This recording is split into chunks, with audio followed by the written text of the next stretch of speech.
Amada igreja, a paz do Senhor Jesus esteja com todos.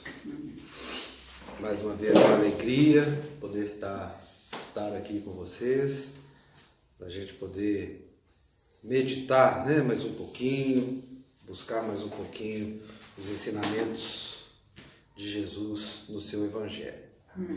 Amém? Então, antes de fazer a leitura do texto que nós trouxemos hoje para a gente estar estudando, vamos fazer uma oração, vamos fechar nossos olhos e elevar nosso coração e mente a Jesus e ao Espírito Santo, clamando para que Ele possa nos dar o discernimento, o entendimento, que a palavra que hoje a ser ministrada do Evangelho de Jesus entre no coração de cada um de nós e possa produzir frutos, que possa frutificar de forma a estarmos louvando, adorando e levando a palavra do Senhor a outras pessoas. Ou mesmo que Ele possa produzir frutos no entendimento para o nosso crescimento espiritual, para o nosso fortalecimento em nossa jornada terrena, enquanto aqui caminhantes neste mundo, mas sempre buscando o reino de Deus, conforme nos ensinou o nosso Senhor e Salvador, Jesus Cristo, em nome de quem damos honra e glória. Amém. Amém. Amém, meus irmãos. Convido os irmãos e as irmãs para estarmos abrindo nossas Bíblias no Evangelho de Mateus. Vamos estar lendo aqui o capítulo 18, versículos 23 a 35. Mateus 18, a partir do 23. Amém? Amém.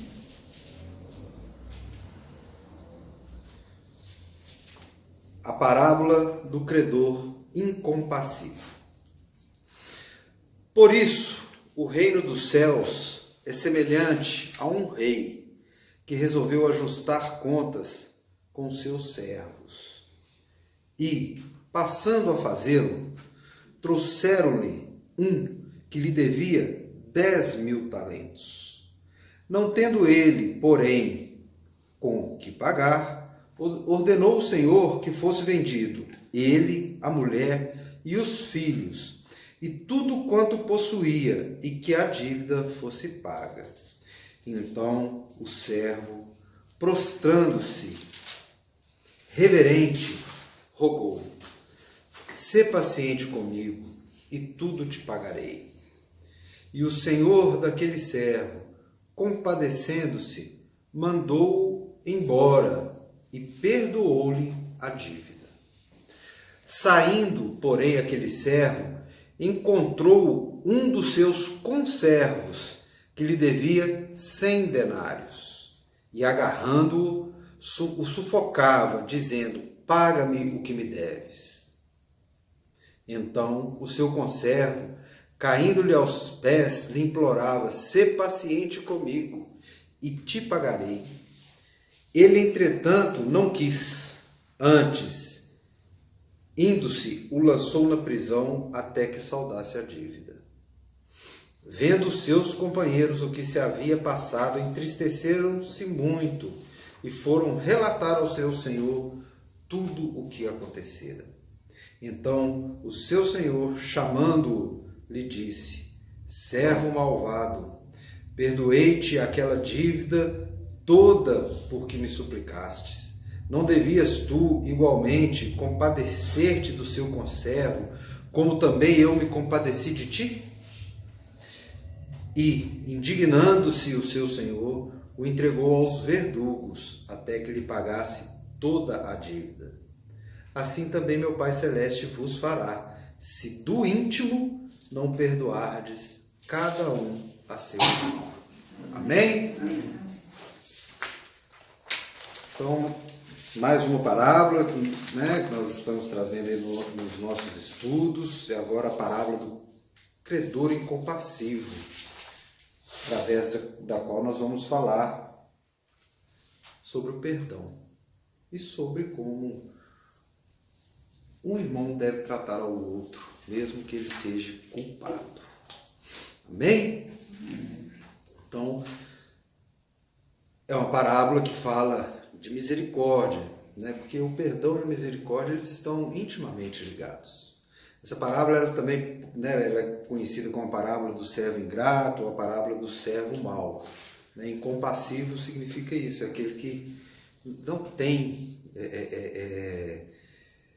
não tem compassividade, ou seja, que não se compadece, né? Que não tem misericórdia, ou seja, que quase que seria o credor que não perdoa, ou imperdoável. Então, qual o contexto? Eu sempre gosto de iniciar as parábolas, né, falando qual o contexto que Jesus está ministrando. E essa parábola Jesus está ministrando dentro desse contexto aqui do capítulo 18, que é um contexto onde ele estava ensinando aos seus discípulos. Né? Então tem vezes que Jesus, né, várias vezes aqui nós já falamos, às vezes ele está falando para os fariseus, para os escribas, outras vezes ele está falando para multidões, e muitas vezes ele está falando ali diretamente com seus discípulos, é onde que ele traz muitas vezes um ensino mais profundo, ou um ensino ministerial, um ensino de como aqueles discípulos devem agir, sentir, pensar, controlar suas emoções. Né? E dentro desse estudo que começou lá, né, no início do capítulo 18, Jesus foi trazendo alguns ensinos e chegou um momento em que Pedro, né, então está aqui 2 versículos antes da parábola, os versículos 21 e 22, Pedro aproximou-se e perguntou: Senhor, até quantas vezes meu irmão pecará contra mim, que eu lhe perdoe? Até 7 vezes? Respondeu-lhe Jesus: não te digo que até 7 vezes, mas até 70 vezes 7. E aí entrou contando a parábola do credor incompassivo. E aí nessa parábola, como eu acabei de ler, Jesus está relatando uma história de uma narrativa onde a gente tem ali um credor, que é um rei. Então Jesus está dando uma dimensão grandiosa aqui para a história, e ela é importante, os irmãos vão entender por quê. E quando ele traz essa história, então ele está falando de coisas ali que todo mundo conhecia, porque, né, os judeus, as pessoas daquela época, eles estavam sob essa situação política, sob essa dominação política de Roma sobre eles. Então existia o rei de Roma, e eles ali eram subservientes a Roma. Então esse rei estava ajustando conta com seus servos. Então a gente entende aqui, pela forma como a parábola é colocada, e inclusive pela quantidade da dívida desse servo, então a gente não está falando de um servo simples. Provavelmente esse servo pode se referir a um governador de província, ou seja, a um servo de um alto grau de servidão. Né? Porque usava a palavra servo até para pessoas que detinham poder. Por exemplo, o mais famoso que a gente conhece no Evangelho, Pôncio Pilatos. Né? Ele era um servo do rei romano, do César romano. Né? Mas não deixava de ser um servo. Ele tinha que prestar contas, ele tinha que arrecadar os impostos, e esses impostos transferir através de prestação de contas, essa coisa toda. Então, nós temos esse ambiente aqui em que existia um rei e ele estava ali fazendo, né, esse acerto de contas com os servos, e vem para a história esse servo que lhe devia 10.000 talentos.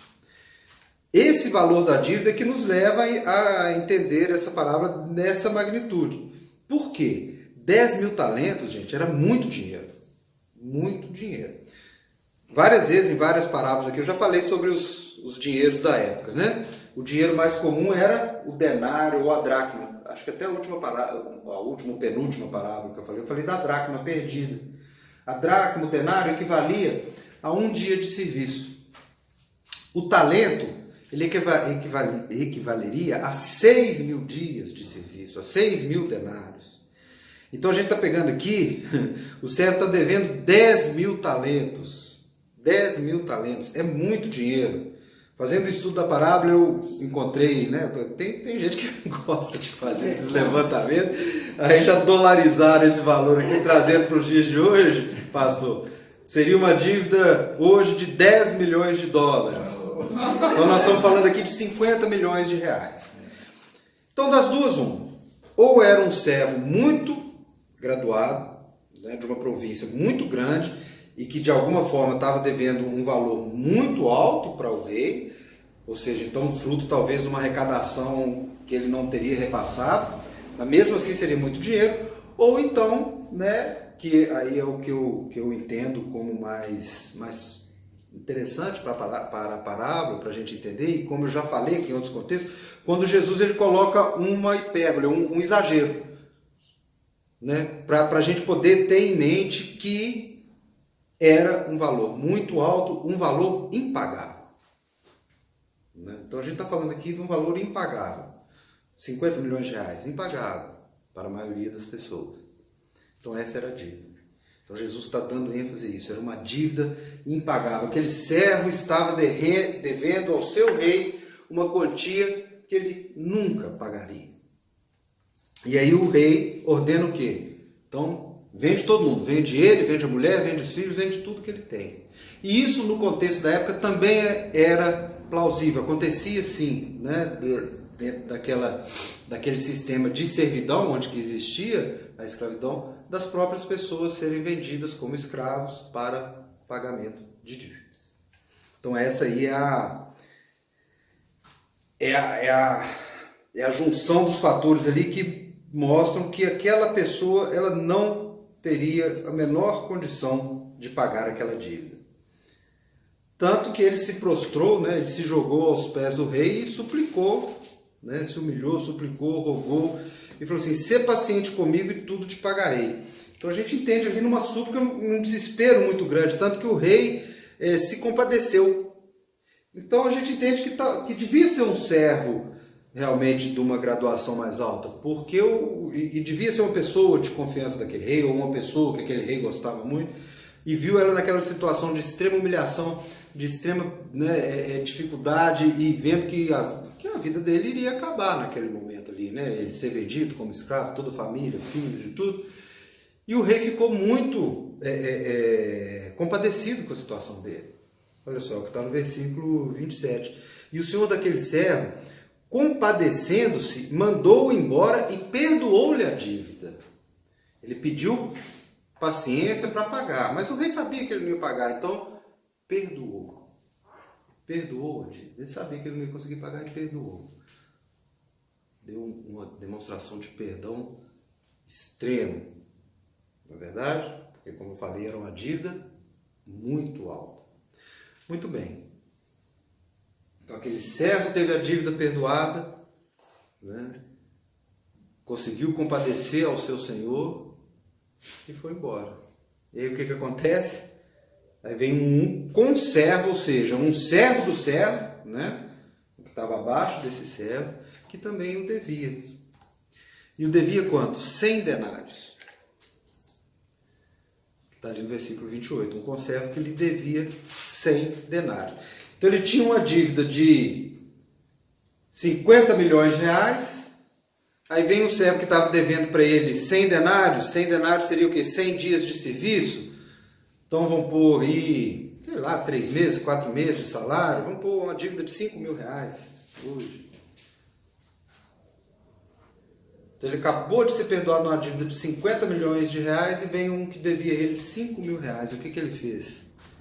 Agarrou, sufocou, bateu, xingou, brigou, arrumou aquela confusão toda e ainda mandou o cara para a cadeia.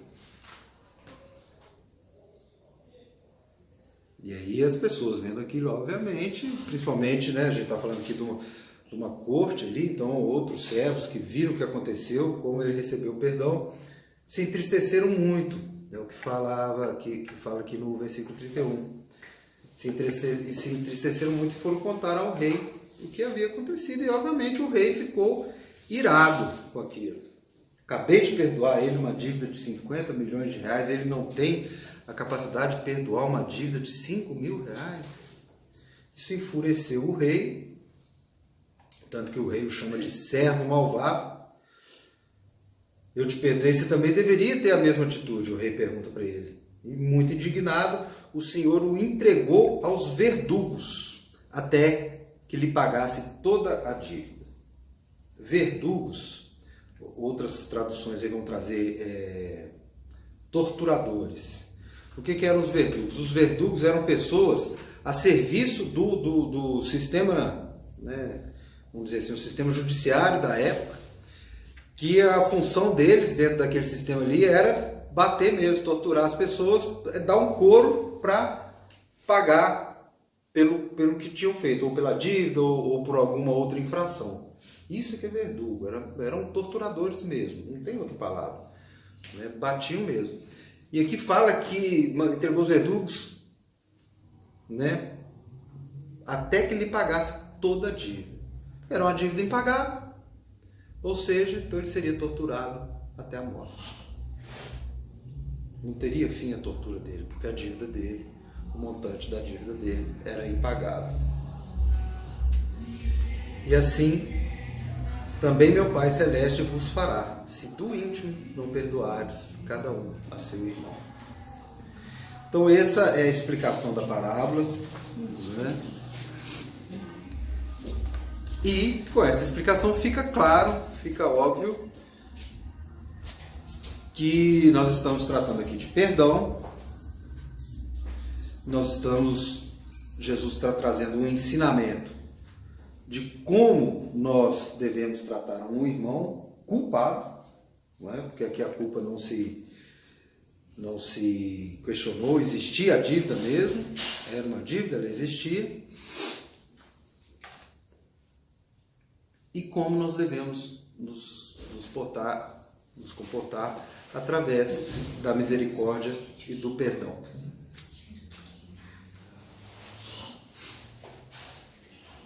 Então, o significado principal dessa parábola é demonstrar a importância de se ter um espírito generoso que está disposto a demonstrar misericórdia àqueles que o ofendem. Então, a gente está falando de uma dívida impagável. Jesus ele fez questão de colocar um valor, como eu disse aqui e frisei, um valor impagável. Para quê? Para demonstrar porque essa dívida, na parábola, ela se equivale aos nossos pecados, aos pecados de toda a humanidade. Os pecados, né, desde o pecado original, né, que nos assola, são pecados impagáveis. Como que nós vamos pagar os nossos pecados? Não existe pagamento de pecado. A única forma de quitação dos pecados é através do perdão de Jesus Cristo. Ele derramou o seu sangue na cruz para perdoar os nossos pecados. Tanto que a última palavra de Jesus, tetelestai, né, antes dele morrer na carne, tetelestai era o estar consumado. Esse estar consumado, esse tetelestai, era um documento que o governo, né, as autoridades, eles forneciam àquela pessoa que tinha pagado uma dívida, que tinha pagado por um crime, que ela já tinha cumprido com as responsabilidades advindas do erro dela. Ela recebia o tetelestai. E é o que Jesus fez por todos nós. Ele perdoou as nossas dívidas. Ele perdoou os nossos pecados. É a misericórdia perdoadora. Então, se nós, né, recebemos esse perdão máximo, nós fomos perdoados daquilo que a gente jamais conseguiria pagar. Jamais conseguiríamos pagar. Por misericórdia, né, nós recebemos esse perdão, então, por que não? Nós não vamos dar também um perdão ao irmão ou àquela pessoa que também é culpada com a gente. Sendo que o erro dela conosco, qualquer que tenha sido, é infinitamente inferior aos nossos pecados perdoados por Jesus. Então, essa parábola, Jesus traz essa comparação, né? O rei perdoa aquele servo, uma dívida impagável. É Jesus nos perdoando uma dívida impagável. Então o que ele espera de nós é que nós também perdoamos aquele que nos deve uma dívida pagável. Que às vezes é uma ofensa, às vezes uma questão particular, não interessa qual seja. Mas ela é pagável pelo perdão. E é isso que essa parábola nos ensina. Sobre o perdão. Né? Os homens só podem ter certeza de que suas dívidas foram canceladas se eles mesmos também cancelarem as dívidas daqueles que estão endividados em relação a eles. Isso significa que eles só podem experimentar a certeza do perdão se estiverem dispostos a perdoar as ofensas cometidas contra eles. Além disso, por parte daquele que foi perdoado, jamais deveria ser difícil perdoar, visto que a dívida que Deus lhes perdoou é infinitamente maior do que aquela que os homens lhe devem. Mas nós somos seres humanos, carnais, sabemos das nossas dificuldades e muitas vezes a gente tem essa dificuldade no perdão. E muitas vezes nós decidimos não perdoar. Isso acontece.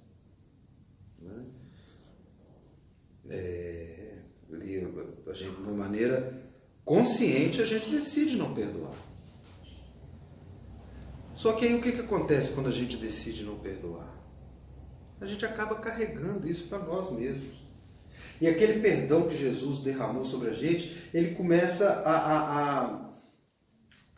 a não se transformar naquela alegria, na paz que excede todo entendimento. Porque a falta de perdão, aquilo se transforma numa mágoa dentro de nós. Porque aquela falta de perdão, aquilo fica nos torturando. Nós ficamos remoendo aquilo ali. Vira e mexe, a gente está lembrando daquele fato. Toda hora a gente está lembrando daquele fato, porque não houve o derramamento de perdão. Uma vez eu vi uma pregação que o pastor falava que quando a gente não perdoa, além de nós continuarmos de alguma forma presos espiritualmente, a gente também não libera libertação espiritual para aquela pessoa que nós não perdoamos. Então vira uma corrente de prisão espiritual em função disso, em função de tudo isso que a falta de perdão provoca. E ela vai trazendo esses sentimentos. A falta de perdão, ela pode trazer sentimento de vingança, pode trazer sentimento de ira, pode trazer sentimento de você pensar de pagar o mal com o mal, que isso tudo faz parte da nossa carne. Tudo isso faz parte da nossa condição pecadora. Mas não é isso que Jesus nos ensina. Porque por mais que possamos ter sofrido algum agravo aqui na nossa vida terrena, esse agravo não é nada perto da vida de pecadores que nós levamos antes de sermos perdoados pelo sangue do Cordeiro. Mateus 6:15, Jesus também nos ensina, ele é muito direto nos seus ensinamentos com relação ao perdão. O perdão é uma das chaves espirituais de maior importância para o reino de Deus. Lá no Mateus 6:15, que é o finalzinho do Pai Nosso, a oração que o próprio Senhor nos ensinou. Ele fala: se porém não perdoardes aos homens as suas ofensas, tampouco vosso Pai vos perdoará as vossas ofensas. Então aqui ele está falando que se a gente não perdoar, Jesus também não vai nos perdoar. E na parábola ele fala ainda mais: assim também meu Pai Celeste vos fará, ou seja, haverá condenação, da mesma forma que o rei condenou aquele credor incomprensível a ser torturado, assim também meu Pai Celeste vos fará, se do íntimo não perdoardes cada um a seu irmão. Ou seja, a condenação eterna, que nós sabemos qual que é a tortura eterna, qual que é o sofrimento eterno. É no julgamento. Isso é só com o julgamento que nós vamos saber. E Jesus ainda mais, e ele fala, se não perdoarmos, do íntimo. Aí tem muita gente que ensina que aí o cristão converteu tem que sair procurando na rua todo mundo que já brigou, que tem um problema, ir lá e se humilhar e pedir perdão. Não é isso. É perdoar no íntimo. É derramar perdão, que nós estamos falando do perdão espiritual. é em oração, é na comunhão com o Senhor. Também que a pessoa, eu perdoo, mas a pessoa não quer saber de mim. Então, eu vou forçar a pessoa. Ou então, é no nosso íntimo, é no nosso íntimo. É a gente derramar o perdão no nosso íntimo, falar assim, Senhor, eu perdoo. Agora, por quê? Nós é que somos os servos. Nós é que somos os servos de Cristo. Nós não sabemos a outra pessoa que nos agravou, qual é a condição dela, se ela é serva, se ela não é. Né? Então nós é que temos que derramar o nosso perdão no íntimo, em oração, em verdade, na luz e verdade. É isso que Jesus nos ensina. É o perdão no nosso íntimo. É a gente ter a consciência de que aquela pessoa nos agravou e a gente perdoar e orar por ela e clamar a Jesus que tenha misericórdia daquela pessoa e ir pedindo a Deus para limpar aquele sentimento do nosso coração, porque aí não vai ter sentimento de mágoa, não vai ter sentimento de vingança, não vai ter sentimento de ira, e Jesus vai limpando e você vai perdoando, até chegar um momento que você não vai nem lembrar mais, nem do agravo, nem das situações. E se for da vontade de Deus, um dia ainda, você vai pregar o Evangelho para aquela pessoa. Então, meus irmãos, um verdadeiro cristão jamais deve se comportar como credor incompassivo. Seu exemplo maior de perdão e misericórdia é Cristo. Todos nós somos devedores de Deus, mas assim como Deus nos perdoa, devemos estar sujeitos a perdoar a todos aqueles que pecam contra nós. E este perdão, como eu disse lá no início, antes da parábola, ele deve ser abundante, não apenas 7 vezes, mas 70 vezes 7. Em nome de Jesus, essa era a palavra que eu queria trazer para os irmãos, para que ela possa tocar nos corações e mentes e frutificar conforme a vontade do nosso Senhor Jesus Cristo. Amém. Amém.